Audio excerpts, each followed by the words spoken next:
Hi, everybody. Al Bernstein here with another one of our Hot Topic shows where I get to talk about things that are hot topics on the mind of boxing fans or something I want to suggest as a hot topic that you might want to think about. The first one, hot topic number one, is about a fighter and about how what he did resonates historically with a through line back to one of the greats. We recently saw Xander Zayas, the 23-year-old Puerto Rican 154-pound champion, on home soil in Puerto Rico, win a title unification match against Abbas Barrow, who was also a 154-pound titleist. These two men did something kind of unprecedented. Each in the first defense of their title, they did a unification match with each other. And it was a very, very good match. And Zayas ended up winning and unifying titles. Now, one of the things that makes it interesting is that it goes back to a fight 44 years ago, almost to the day of the Zayas win. Zayas won on January 31st. This fight was on January 30th, 44 years ago, when another 23-year-old Puerto Rican, the great Wilfred Benitez, moved up to win the 154-pound title against Roberto Duran.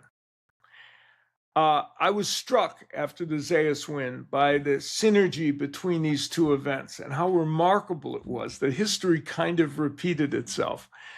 And even though the circumstances were slightly different because Zayas is already a champion, but still a major fight. And for Wilfred Benitez, that fight was a major milestone in his career.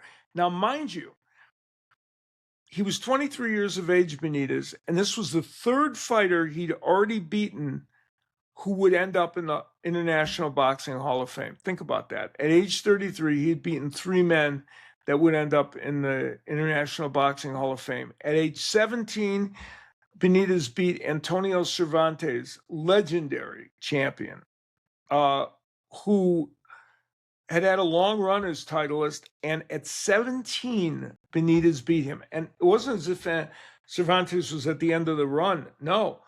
After this, a fight or two later, he won a world title again and defended that 8 or 9 times. So he was far from done. But here's this 17-year-old that beat him. And then Benitez also beat Carlos Palomino to win the welterweight title after the Cervantes fight, and added another title. And Palomino would be a eventual enshrinee at the International Boxing Hall of Fame. Remarkable career for Wilfred Benitez, cut short a little bit by issues, personal demons, and some other problems that diminished his effectiveness. But it wasn't as if those three things were the only thing he accomplished. He fought a great fight with Sugar Ray Leonard. He was 21 years of age, and they had a pitch battle in which Benitez was stopped late in the fight, and then he lost a pretty close decision to Tommy Hearns for a 154-pound title. And so Benitez wasn't listed officially as one of the four kings, but boy, he was just on the outside of that group, and was terrific. Well, now here comes Zayas all these years later, a 23-year-old with great potential. He's already been a fighter for a while, so he's a veteran already in some ways, but now a titleist who has unified titles in his very first title defense. He's a remarkable fighter. He's a very good ring technician who's getting better. I mean, he's 23 and improving. So here he is already a world titleist, but he's a work in progress in some ways, because as good as he is right now, he's going to be better and is getting better. And one of the things he did that I think is kind of a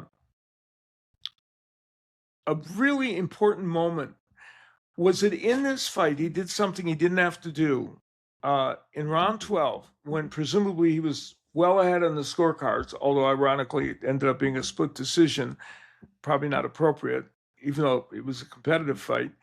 But he was pretty far ahead on the scorecards, it would seem. He decided in round 12 to engage in a pitch battle with Barreau. And round 12 was an early candidate for round of the year in 2026. There was no reason that Zayas had to do that. I think he did it, to be honest, as a gift to his fans and to the boxing world, and said, I'm going to provide this additional excitement. And he took some hellacious shots from Abbas Barreau during that time. Barreau had landed some good power shots early in the fight, but not on a consistent basis. This time he was able to land a bunch of them. And so Zayas put himself in harm's way. He got through it. They created a wildly exciting round, and Zayas ended up getting the decision win. So that was pretty extraordinary. And so to me, the emergence of Xander Zayas in that fight, and also the historical through line back to Wilfred Benitez, made that quite an extraordinary event. And I, for one, can't wait to see in the 154-pound division, which is one of boxing's really good divisions. I can't wait to see how Zayas fits in as one of the major players, not just in that division, but I think in boxing overall, at a time when Puerto Rican champions are now resurging, both on the men and women's side, after a little bit of a lull of having not as many Puerto Rican champions as we're used to, but now they are doing it all over again, and Zayas is right there helping to lead the charge. Now, hot topic number 2 is something that I think is hot because the sport itself is on fire. It's about women's boxing, which I believe is in the midst of an amazing surge. We all know that. But in this year, we have a couple-month period where I think the sport is going to be demonstrating to fans just how good it is. On February 10th, there will be a terrific matchup between Delphine Persoon and Caroline Veyre for the Junior Lightweight Championship. That's going to be in Grand Rapids, Michigan. I'll be there to announce the fight on DAZN. It should be a terrific matchup. Caroline Veyre, a great ring technician, former Olympian, superb amateur champ, now 10-1 as a pro, taking on veteran Delphine Persoon, who is kind of iconic in women's boxing. She's 50-3. She was a lightweight titleist and defended that title 9 times, fought Katie Taylor in a pitch battle that she lost by decision, a very close decision that she could have won.